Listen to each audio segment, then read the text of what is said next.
Olá a todos que estão nos assistindo, participando conosco deste momento.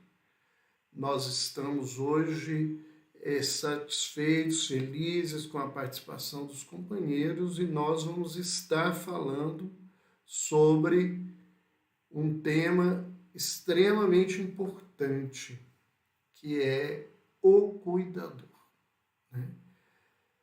Porque todo mundo se lembra de alguém que está precisando de ajuda, mas esquece de se lembrar das pessoas que ajudam aqueles que estão doentes, que estão acamados, que não têm condições de se movimentarem. E é alguma questão muito complexa, porque a grande maioria dos cuidadores, eles acabam, na verdade, sem nenhuma assistência, sem nenhum cuidado consigo mesmo, né? Então, nós vamos iniciar aí essa nossa fala, trazendo diversas questões que são importantes de serem lembradas no trabalho, mas dando um enfoque especial às questões da espiritualidade para a vida da criatura.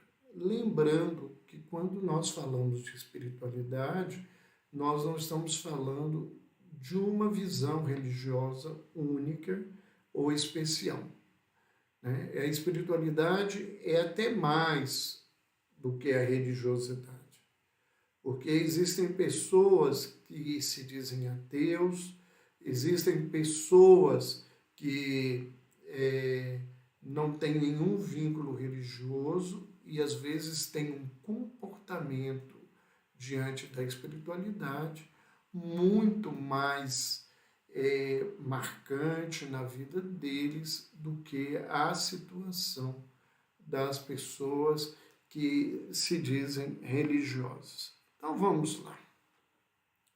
Uma coisa, né, é um instrumento muito importante na ajuda, né, quando a gente trabalha, o cuidador precisa saber de informações. Por que isso é importante para ele? Primeiro, porque se eu vou cuidar de alguém, eu preciso saber o que eu vou fazer para essa criatura. É a primeira coisa. Se eu não sei o que ela tem, eu não tenho como programar a minha atividade de ajuda. E essa programação, ela é fundamental para todo mundo. Mesmo que você não seja um profissional da saúde, você é um cuidador dentro da sua casa, de alguém, de um parente, um ente querido, um amigo, você tem que ter uma programação, né? Tanto do que ele precisa, quanto de como você vai trabalhar, o quanto você vai se dedicar e o que você vai fazer para ter tempo para se reposicionar na vida, para repor as suas energias, para descansar, se recolocar. A gente sabe que as questões com os cuidadores, às vezes, do ponto de vista econômico, é muito difícil e essa divisão, ela não é constante, ela não é real e isso dificulta muito, né? Então, a primeira coisa, a gente tem que saber qual a doença que a pessoa tem. Quais os cuidados que ela precisa, quais os cuidados que eu devo ter, tanto para auxiliá-la adequadamente, quanto para que eu não adoeça se ela tem um quadro, por exemplo, infecto-contagioso, ou quais os recursos que eu vou precisar para fazer no dia a dia o meu trabalho. A questão do cuidador ela envolve inúmeras atuações e inúmeros detalhes que a gente às vezes se esquece. Eu participei alguns anos atrás, não sei se em 2011 ou 2012, de um congresso brasileiro de Alzheimer que se realizou na cidade de Belém, do Pará.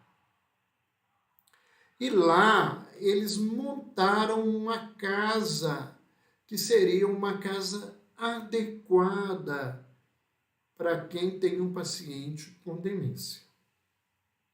E é muito interessante porque eram os cuidados das quinas, do tipo de panelas, de objetos que se usam, evitar os vidros, as coisas que possam quebrar, evitar tapetes, o tipo de cadeira, de mesa, como utilizar uma poltrona, tudo isso, né? Quando a gente pensa e cuida dessas coisas, a gente não só facilita para o outro, a gente facilita para a gente evita inúmeros atropelos dentro desse processo. Uma outra informação importante, né, é o desenvolvimento da patologia. Eu preciso saber o que acontece no caminhar da doença dessa pessoa. Eu preciso ter a clareza, na verdade, de o que eu posso e o que eu vou viver, na verdade, com essa criatura nesse momento, né? E daqui 10 dias, daqui 6 meses, daqui 1 ano. Ou se essa doença vai demorar muitos anos e eu preciso, na verdade, ter uma melhor condição para cuidar de mim no tempo que ele vai precisar de mim. Uma coisa é a disponibilidade de energia de uma semana de cuidador. Uma outra coisa é a disponibilidade de energia em 5, 10 anos de cuidados constantes, diários desse paciente. Para aqueles que cuidam, é importante, e nós vamos ver bem à frente isso, até saber que desfecho que eu tenho que esperar.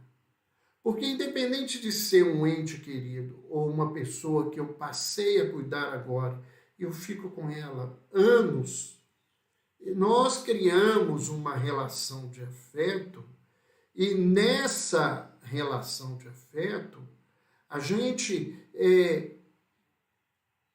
vai esperar que tudo ocorra bem. Se eu não sei que o desfecho pode ser um desfecho negativo, né, na visão de muita gente, eu particularmente acho que a morte não é uma coisa negativa, é uma coisa natural da vida, né?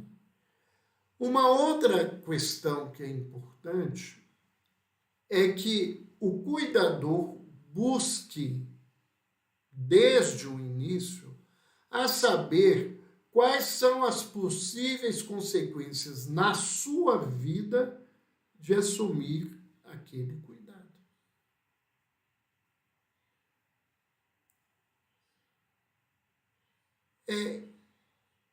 Como que eu vou ter uma folga? O que eu vou precisar para isso? Qual é o tipo de desgaste que a pessoa dá? Às vezes uma pessoa, o desgaste dela é simplesmente um desgaste físico, que eu tenho que movimentar, trocar um curativo, mas eu tenho uma cooperação completa. Se o paciente é um paciente com déficit intelectivo, ou se o paciente é portador de um transtorno mental, ou se ele está desenvolvendo um processo de demência, esse comportamento é bastante diferente.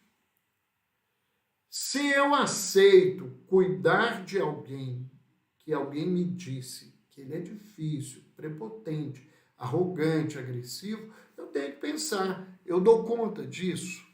Eu dou conta de lidar com essa coisa? Ou o que eu vou precisar buscar na minha vida para lidar com essas coisas? Muitas vezes, na nossa caminhada, a gente enfrenta, né, pacientes extremamente difíceis. No consultório mesmo, no lidar, poucos minutos, às vezes você ouve agressões, nomes feios, ofensas, que você tem que estar preparado. Isso você vai ouvir muitas vezes, né? E as pessoas, se estão sendo pagas para ser cuidadoras, elas vão ouvir muito isso. Eu estou te pagando, você tem que fazer. Se você não está sendo pago, você vai fazer. Você faz porque quer, vai embora, me dá sossego, me manda embora. Como que eu vou lidar com todo esse processo, com todo esse contexto? Né? Se eu vou precisar reforçar o meu organismo no sentido de ter mais energia, de conseguir lidar, né, com a pessoa, porque eu vou ter um desgaste físico, ela é pesada, eu vou ter que dar banho na cama, eu vou ter que fazer muitas coisas com ela. Isso que parece ser uma coisa óbvia, muitas pessoas não fazem isso. Ah, se eu soubesse que era isso, eu não tinha assumido. Quantas vezes eu já vi parentes falarem isso comigo no consultório? E eu falo, mas você procurou saber se era isso antes? Como é que seria? O que seria? O que aconteceria nesse contexto? Uma outra situação importante, né, que nós temos os profissionais de saúde, e nós vamos falar para eles dessa questão muito claramente, mas os cuidadores, 90% são mulheres. São esposas, filhas e noras. Infelizmente, nós estamos numa sociedade, né, machista. Né? Quem não quiser acreditar nisso, acredite em Papai Noel, em Coelhinho da Páscoa, que isso é uma realidade. Né? Então, dentro de uma família, que é um grande problema, é que muitas vezes a mulher, ela é vista como alguém que tem a obrigação de cuidar da mãe, do pai, de um irmão, de um tio, do avô, da avó, principalmente se essa pessoa for solteira. Né? As mulheres solteiras, elas ficam num lugar muito parecido com quem aposenta. Né? Eu brinco que quem aposenta, o outro fala assim, já que se aposentou, né? Eu falo que muda de nome, passa já que você aposentou, você podia fazer isso, podia fazer aquilo. Você é solteira, não tem nada para fazer, as pessoas escutam isso, né? Então você que tem que assumir, você que é esposa, você que é mãe, você que é filha, né? E nós vamos ver que essa situação é, às vezes, muito constrangedora, porque os irmãos, tem um lugar aí muito complicado, que são os irmãos homens, muitas vezes jogam isso na cara das mulheres. Então, se você não tem um respaldo, né, de alguém, de alguma estrutura para lidar com isso, não é muito simples. Porque além de cuidar da pessoa, você vai ouvir os desafios que as pessoas falam de uma maneira ignorante, de uma maneira inadequada e infeliz. Quando eu digo essas coisas, não é porque eu concordo, não, né? É porque eu entendo que isso passa a ser uma realidade. São raros os cuidadores homens. E são raros os cuidadores homens que pegam a jornada e vão até o final. Até porque, nessa sociedade nossa, quem é forte é a mulher, não é o homem. As pessoas, às vezes, se assustam com a nossa fala, né? Mas essa é uma realidade. O homem na nossa sociedade, ele não é forte, ele é valente.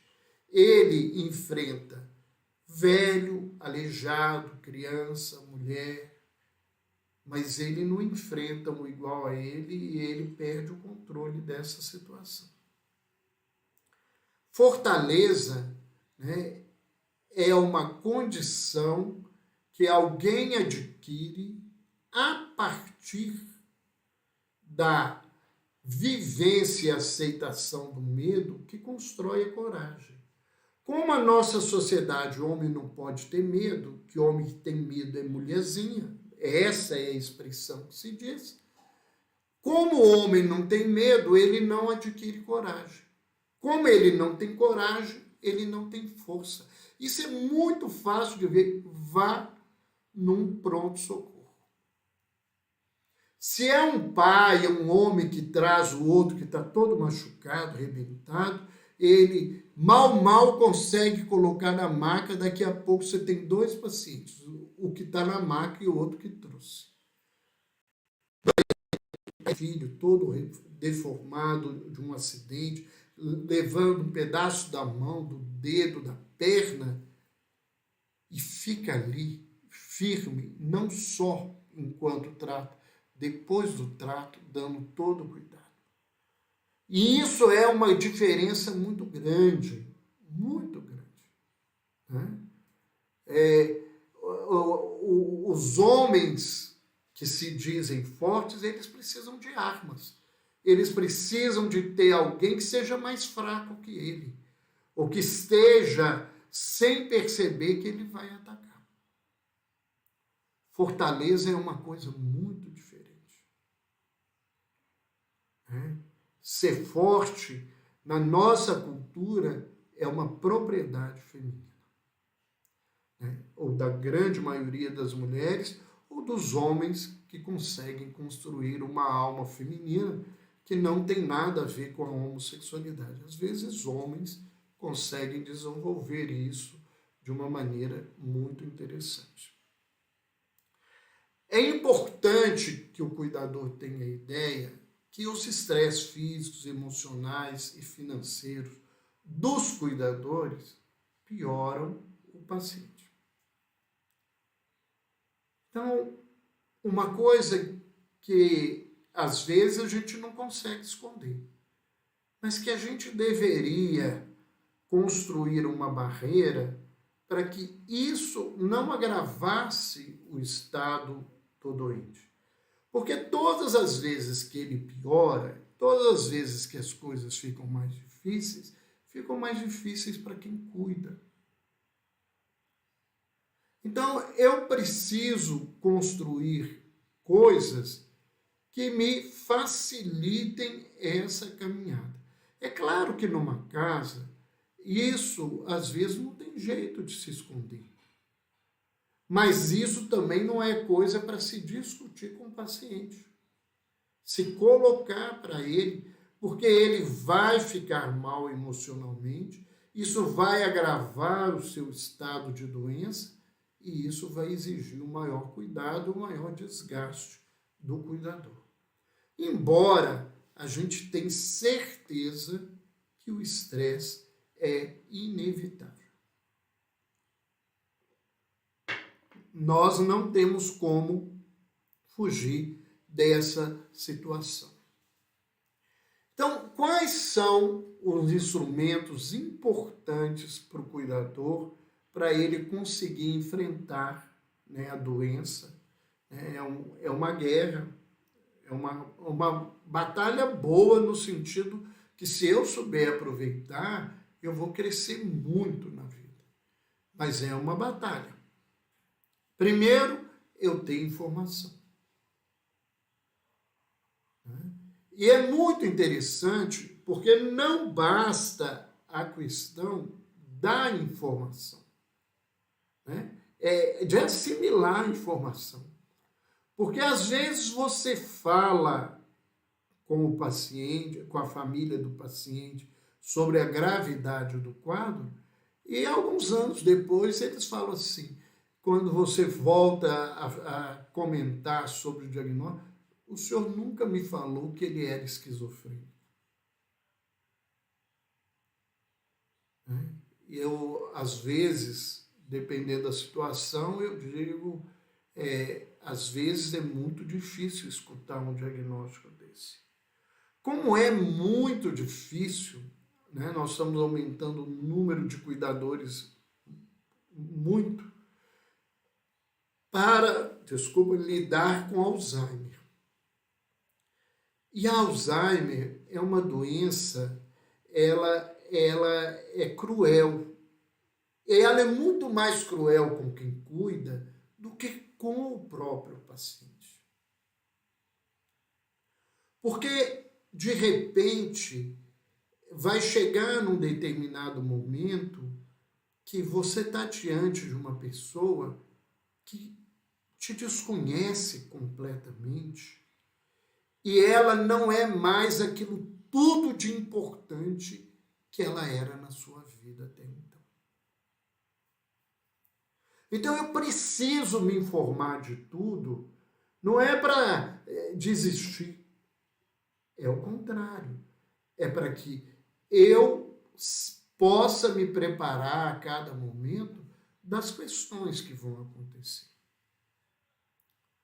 Outro instrumento importante, né, é aprender técnicas comportamentais, tanto para ajudar o paciente, quanto para que você aprenda a lidar com a sua ansiedade, com o seu medo, né, com as suas angústias, com a sua raiva, né, e sair dessa situação de uma maneira melhor.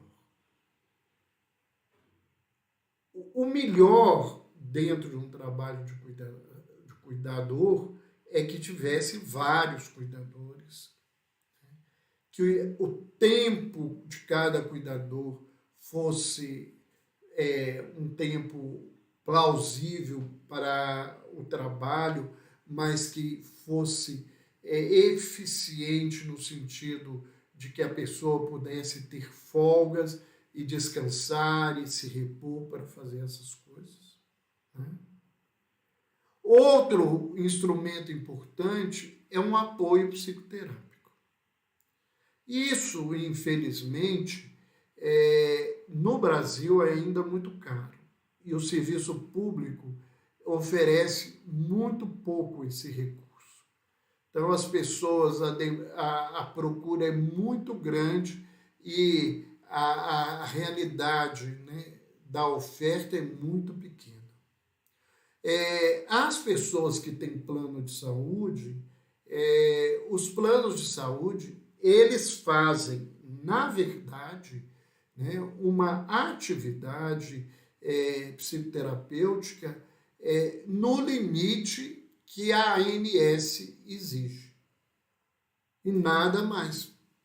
Então, são, acho que, 20 sessões por ano, que não dão, na realidade, nem 2 sessões por mês, que não são suficientes para quem está precisando de um apoio psicoterápico, né?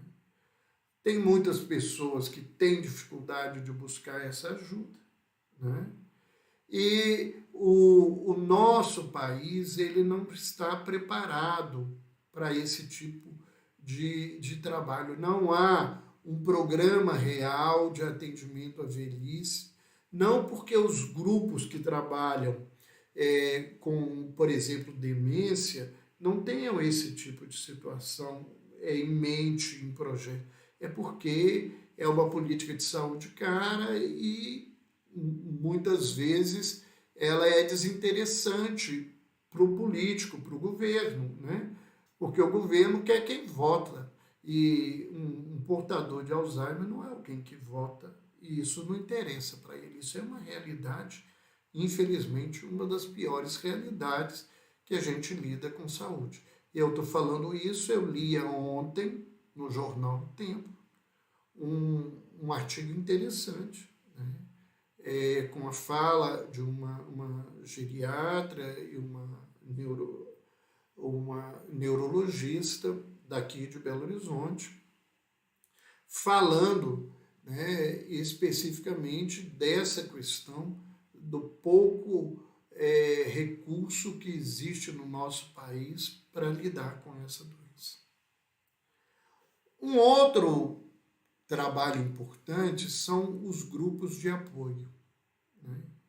E às vezes o cuidador não vai achar um grupo de apoio específico da doença do seu paciente. Mas existem grupos de apoios que trabalham com pacientes que vão exigir dos cuidadores um longo tempo de trabalho, como no Parkinson, né, como na questão das demências. E esses grupos eles têm um trabalho muito interessante.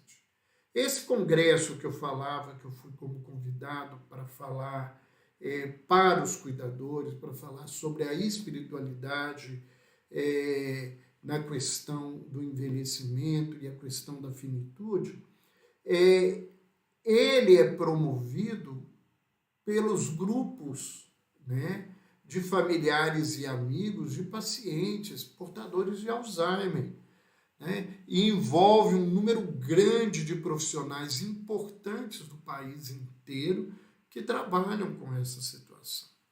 Então, um cuidador, ele deve buscar um grupo de apoio para que ele possa ter nesse recurso a atividade que ele precisa e a assistência espiritual, né, que nós vamos também falar daqui a pouco. Então, para lidar, tem uma estratégia que é chamada estratégia dos 6 Es, né? Embora todos os Es aí são em inglês e nós traduzimos aqui para a gente conversar, né? A primeira coisa, né, para o cuidador buscar educação e conhecimento, né? É preciso, né, cuidar do meio ambiente aonde o paciente está. É importante cuidar do meio ambiente onde o cuidador vive, para que isso possa dar suporte para a caminhada. É importante, né, que o indivíduo aprenda, né, a valorizar os mínimos resultados que ele consegue, porque se a gente não souber valorizar para o outro que está em tratamento e para nós mesmos, porque é um esforço muito grande, às vezes uma pessoa que está em reabilitação, movimentar um dedo é muito difícil. Então, quando você consegue, quando ele consegue, né, você tem que valorizar o esforço do seu trabalho e o esforço que ele está fazendo. Isso é importante. A gente tem que aprender a olhar o meio copo cheio, porque se a gente ficar no meio copo vazio, nós não vamos dar conta de trabalhar o que nós precisamos. Um cuidador, ele tem que se empenhar na tarefa dele, né? Ele não pode desistir. Mesmo que ele saiba que o desfecho é muito negativo, ele não pode desistir. E algumas pessoas dizem assim, mas como é que eu não vou desistir com alguém que está vegetativo? O corpo dele não responde. Mas nós não somos um corpo só. Né? Na realidade, nós nem somos um corpo. Nós temos um corpo. Tudo aquilo que na nossa vida pode ser tirado de nós ou roubado de nós, não é nosso. Tudo aquilo que a gente tem na vida é aquilo que ninguém pode roubar da nossa vida. E mesmo que aquele corpo tenha uma aparente indiferença ao meu afeto, ao meu cuidado, ele certamente está recebendo essa energia. Né? E a grande maioria de nós acredita que há uma continuidade da vida, mesmo que a gente não saiba como é essa continuidade da vida. Né? Dentro da visão espírita, isso é muito mais claro, mas dentro da Igreja Católica, das igrejas evangélicas e outras religiões, às vezes isso não fica muito claro, mas isso é muito importante. E isso que eu estou falando não é novidade. Né? No livro dos mortos tibetano, no livro tibetano dos mortos, né, eles, né, começam a cuidar da morte, da vida pós-morte, antes do indivíduo morrer. Né? O monge deveria chegar ali antes. E ele deve, durante um período, depois que a pessoa morre, ele ir ao mesmo lugar, à casa daquele indivíduo, todos os dias, e fazer uma leitura de cuidado com ele, porque eles têm certeza que isso vai ajudá-lo a encaminhar. Então, nós temos que nos empenhar. Né? E quando esse empenho é verdadeiro, o resultado maior, né, é a paz da minha consciência do que eu estou fazendo, o que é preciso, né? E os poucos resultados que acontecem nos oferecerem, né, essa força para continuar.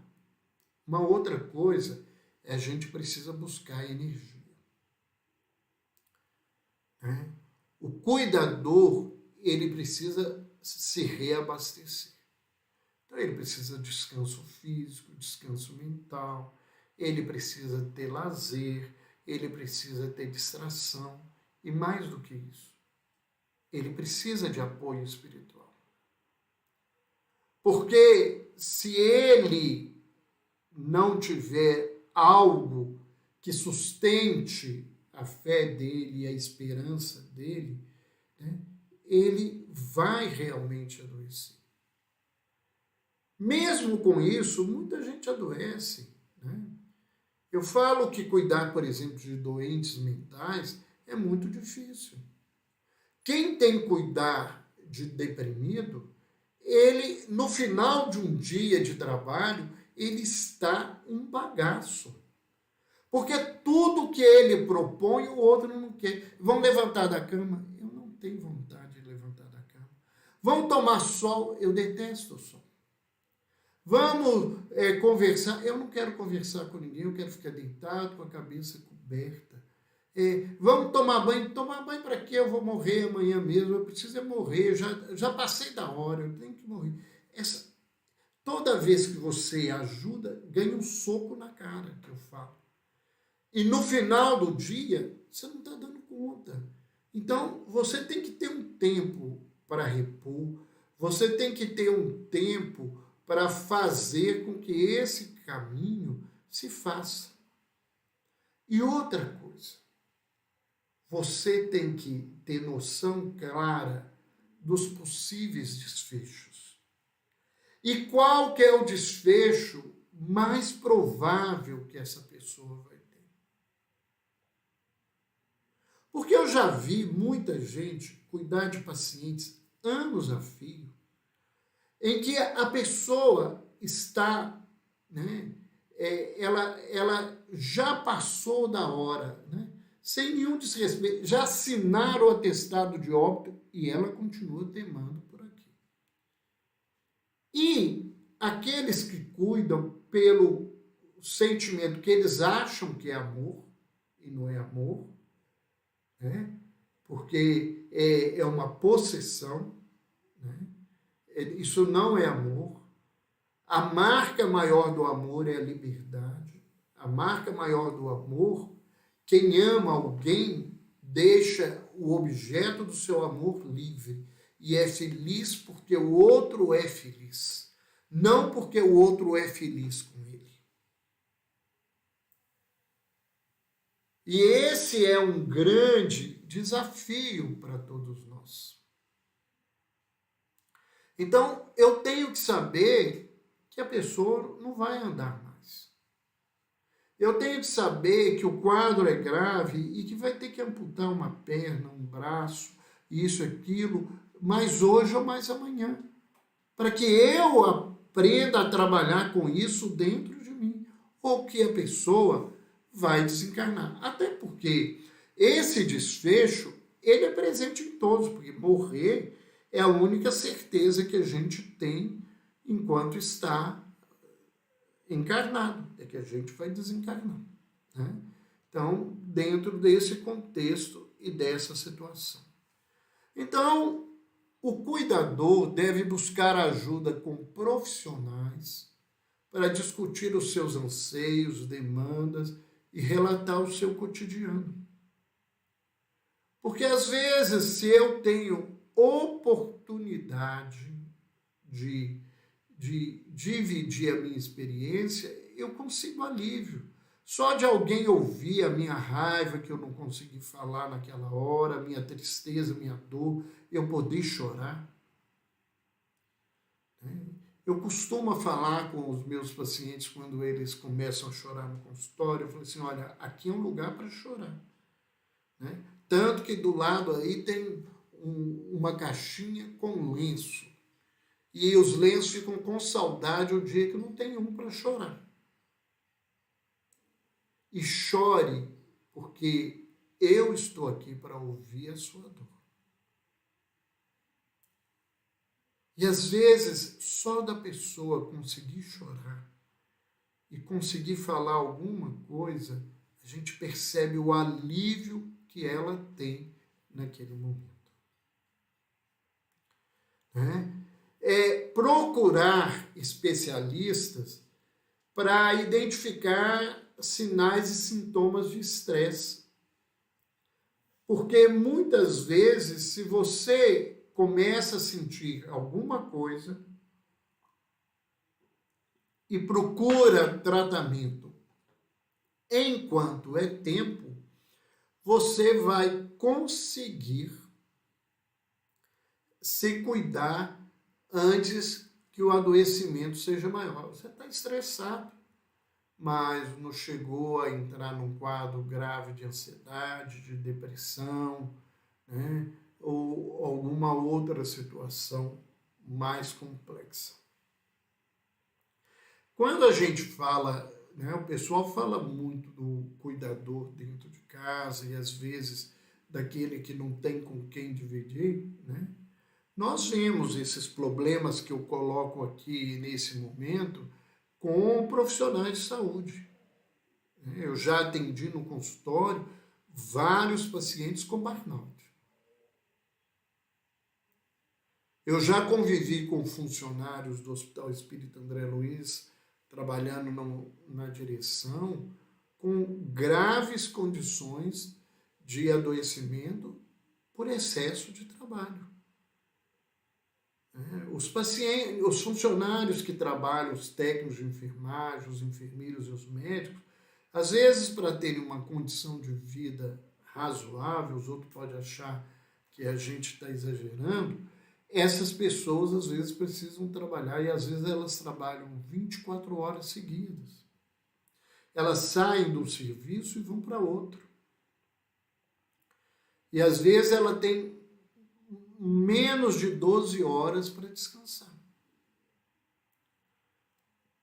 E quando elas se permitem buscar ajuda, o caldo já entornou. A vaca já foi para o brejo e às vezes a situação é muito difícil. Uma coisa que é importante quando a gente fala do cuidador é ele aprender a trabalhar com desfecho. Trabalhar sobre o futuro do paciente e aprender a trabalhar com a questão da finitude. Todo mundo vai morrer. Mesmo que você não queira, você vai morrer. O que não morre é o que é eterno. O corpo físico não é eterno. Esse mundo material, ele não é eterno. A Terra um dia vai acabar, esse sistema vai acabar, muda-se tudo, as plantas morrem, os animais morrem, os ecossistemas modificam, se transformam em situações mais difíceis ou melhores, e o homem não é diferente. Nós, infelizmente, não aprendemos a trabalhar com finitude. Tem muita gente que não só tem medo de morrer, como tem medo de velhice, como não tem jeito de fugir, medo de velhice. Né? Eu vejo as pessoas, né, procurando, fazendo plástico para ficar novo, ficar uma juventude, né, com marca, que o corpo todo não tem jeito de fazer essa questão. Então, a idade está cravada ali no corpo e às vezes aquilo e a postura que a pessoa assume, ela é até vista com certo grau de ridículo porque ela não aceita a velhice. Então, se eu não aceito a morte e a velhice, eu não vou aceitar a morte e a velhice do meu pai, do meu irmão, da minha mãe, da minha esposa, de alguém que eu estou cuidando. Né? E não é aceitar uma coisa assim, todo mundo morre, porque isso é uma coisa fria, é uma coisa desrespeitosa com a dor do outro. É entender que a morte é só uma etapa da vida. E que muitas vezes aquele que nós cuidamos, ele está merecendo mudar de estágio de vida. Para que ele possa despertar numa outra condição. Para que ele possa receber recurso de uma outra forma, de uma outra maneira. O cuidador precisa planejar conscientemente e evitando essas ansiedades para o futuro. Então, à medida em que eu conheço e que eu faço esse trabalho, que eu busco um recurso terapêutico, eu busco dividir tudo isso, eu consigo fazer essas coisas desse jeito. Né? Então, a gente vê muitas vezes, né, que existem, né, apoios, né, que são importantes, né, que dão orientação, eles objetivam, né, orientar o apoio psicológico do cuidador, a compreensão das emoções e sentimentos do cuidador, advindos do adoecimento do paciente, ensinam e auxiliam a lidar com a realidade do desenvolvimento, da patologia e da finitude. Então, é muito importante o apoio psicológico, como qualquer tipo de apoio terapêutico que puder acontecer. E se você não consegue, às vezes, financeiramente, encontrar um grupo, uma psicoterapia, tem os grupos de apoio. E as redes sociais hoje ajudam muito. Você vai encontrar grupos de apoio, mesmo que seja online, onde as pessoas hoje, por causa do isolamento, elas se sentam para conversar sobre a dor, a dificuldade, o desafio. E quando a gente ouve o outro, tem uma coisa muito importante nesses grupos de apoio. De repente eu descubro que minha dor, que eu achava que é a maior, não é a maior. Tem dores maiores que as minhas. E que a minha dor não é a única, que tem gente que também vive, e tem uns que viveram e aprenderam recursos, técnicas, maneiras, macetes para lidar com essas dificuldades, e sair delas com maior facilidade. Então, nesses grupos de apoio, o cuidador partilha os seus sentimentos advindos da doença. Ele ouve e entende as experiências que outras pessoas vivem na mesma situação, né? E ele também oferece ajuda a outras pessoas com dificuldades semelhantes, que às vezes ele acha que o que ele descobriu ali para cuidar, que era uma coisa tão, para ele, imbecil, ninguém conhecia. E ele compartilha isso e facilita para muita gente, para muita situação. Mas vamos falar da assistência espiritual, né? A primeira coisa que a gente tem que lembrar é que a assistência espiritual nos cobra lembrar algumas coisas importantes, né? Que nós todos estamos ligados ao cosmos, né? Nós dependemos do universo e o universo depende de nós. Infelizmente as pessoas não aprendem isso, mas isso é muito importante, né? E isso é essencial para que a gente busque uma ajuda religiosa. E se eu sou religioso, é hora de eu aproveitar e viver a minha religiosidade, né? Não é ter só o título, né, o rótulo de ser religioso, mas buscar na religião recursos importantes. E a religião tem um recurso que é muito importante, que as pessoas às vezes não percebem, e que quem trabalha com espiritualidade, isso é muito importante, que é a comunidade religiosa. Porque quando você busca a comunidade religiosa, você encontra um apoio que às vezes você não encontra em casa, não encontra no trabalho, que naquele momento que você vive como cuidador, você não tem. Você é valorizado, é respeitado, é cuidado, e isso é muito importante. Lembrando que a ideia de espiritualidade, que pode nos ajudar, como diz David Stone, né, que eu acho que é isso, Steinhurst, isso ultrapassa o nível religioso. Porque essa espiritualidade que nós precisamos, ela tem um sentido muito maior. É quando a criatura entende que ela pertence ao universo.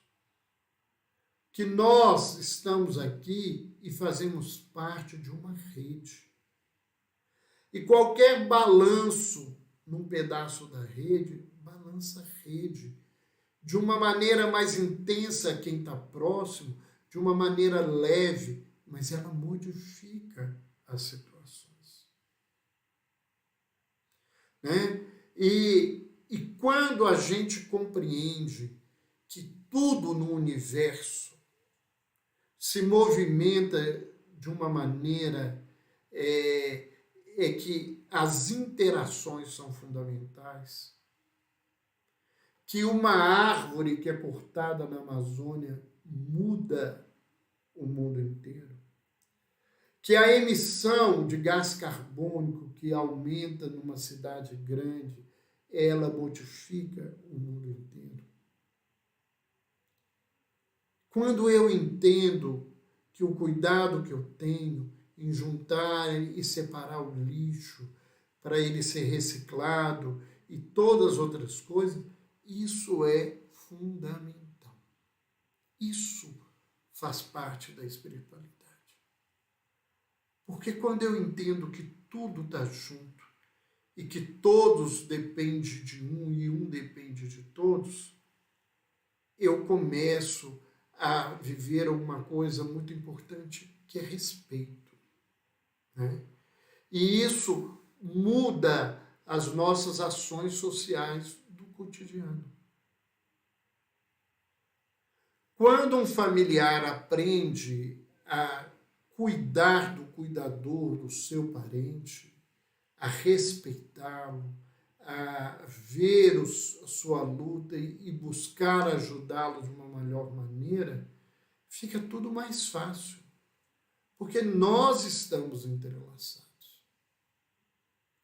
E não adianta a gente querer dizer que isso não é verdade, porque é isso que a gente vê. É esse o contexto da nossa sociedade. Um vírus do outro lado do mundo, ele se espalhou pelo mundo inteiro e ele levou o mundo inteiro a viver uma situação que a gente nunca imaginou que teria que viver. Mas eu posso escolher que não é problema meu, o meu parente que precisa de cuidado, que o cuidado tem que ficar na mão da minha irmã, que é solteira, ou das minhas irmãs, que isso é para mulher, ou da minha mãe, ou da minha avó, da minha mulher que vai me substituir, porque tem muito homem que terceiriza o seu trabalho, coloca a esposa para fazer o papel que era dele, as filhas para fazer o papel que é dele. Né? Quando eu faço esse processo de negação, né, eu movimento essa rede de uma maneira brusca e inadequada e as coisas ficam muito mais difíceis. Então, para a gente, quanto mais a gente conseguir ser espiritualizado, melhor a gente vai conseguir lidar com essas situações. É comprovado que quem tem um nível de espiritualidade melhor, adoece menos. Quando adoece, melhora mais rápido, tem um prognóstico de vida de mais tempo com melhor qualidade. Isso não sou eu que estou falando, são as pesquisas. Tenho alguns vídeos meus, tem vídeos de muita gente, tem muitos livros, muitas pesquisas que comprovam isso. Então eu tenho que aprender que a qualidade humana está além do corpo. E se eu não acredito na vida espiritual, eu tenho que acreditar pelo menos em amor, em respeito, em consideração, em lealdade, justiça, transparência, confiança no pensar e no agir cotidiano. Se a gente fizesse isso e não tivesse ninguém indo para nenhuma igreja, nenhum templo, nenhum centro espírita, nenhuma estrutura religiosa, o mundo já estava muito bem. Porque a gente não encontra isso nem das pessoas que frequentam esses lugares. A grande maioria dos religiosos não tem amor, respeito, consideração, lealdade, justiça, transparência, confiança no pensar, no cotidiano. Às vezes a gente é muito bonzinho dentro da igreja, mas chega em casa ou no trabalho, as coisas são vistas de outra maneira. Se o mundo fosse assim, nós estávamos mais próximos do divino do que quando a gente simplesmente participa de um culto. Então nós todos somos interligados e nós construímos as nossas relações uns com os outros e a gente precisa cuidar delas. E mais do que isso, nós somos o que nós pensamos. Então, se eu pensar que eu sou um pobre coitadinho e não dou conta de cuidar, eu não vou conseguir cuidar. Se eu achar que o trabalho e falar que o trabalho de cuidador é ruim, eu só vou ver coisa ruim no trabalho. Mas se eu fizer um trabalho de amor num lugar diferente, e nós vemos aí alguns livros, alguns testemunhos em vídeos e coisas de gente que se fez cuidador e aprendeu como cuidador, lições que ele não aprenderia em outra situação, a gente vai ver o quanto que isso facilitou o caminho do outro e o quanto que isso facilita a nossa vida. Segundo Dyer, a nossa vida é como uma viagem feita em 3 estradas ascendentes. E nós vamos caminhando para o nosso término para a gente pensar Se a gente é cuidador, se a gente é profissional de saúde, se a gente trabalha cuidando das pessoas, de alguém, de uma criança, aonde a gente está? Nessa estrada, o primeiro caminho é da iluminação pelo sofrimento. O indivíduo que se ilumina porque ele tem que sofrer, ele sofre, ele não consegue buscar um caminho. Então, quando a gente vive esse processo e está nessa situação, a grande pergunta é: por que eu? E eu daria uma outra pergunta, né? Por que eu adoeci? Por que aconteceu comigo? Porque eu não entendi a minha relação com o divino. Né?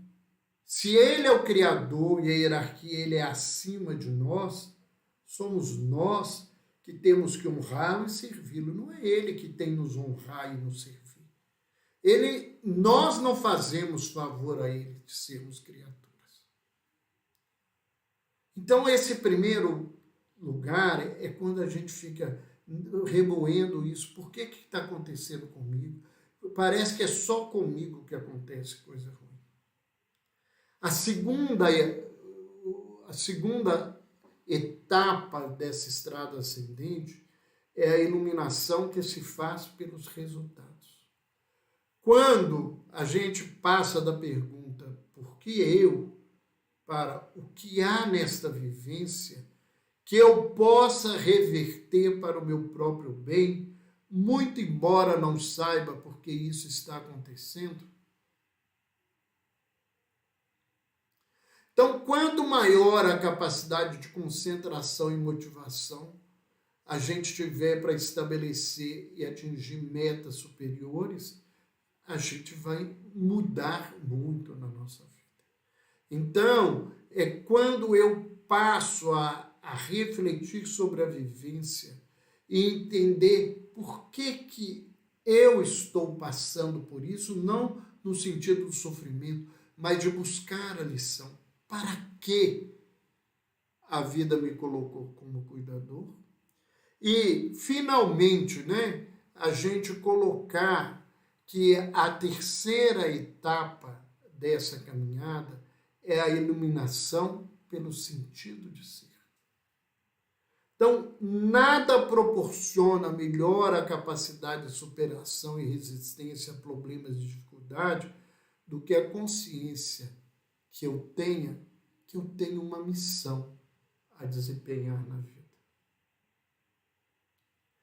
E falando desse lugar, só para a gente encerrar, eu vou agradecendo todo mundo, né? Eu queria contar uma história de encerramento sobre missão. Né? É uma história que eu gosto muito de contar, de uma fala de Francisco Cândido Xavier, voltando do trabalho embaixo do abacateira, onde eles faziam uma reunião em Uberaba com os amigos na véspera do Ano Novo, e ele dizia: eu temo morrer e ter que ver a minha ficha no mundo espiritual. E todo mundo tentou mostrar para ele tudo que ele fazia. Ele dizia: isso não é meu, é dos espíritos.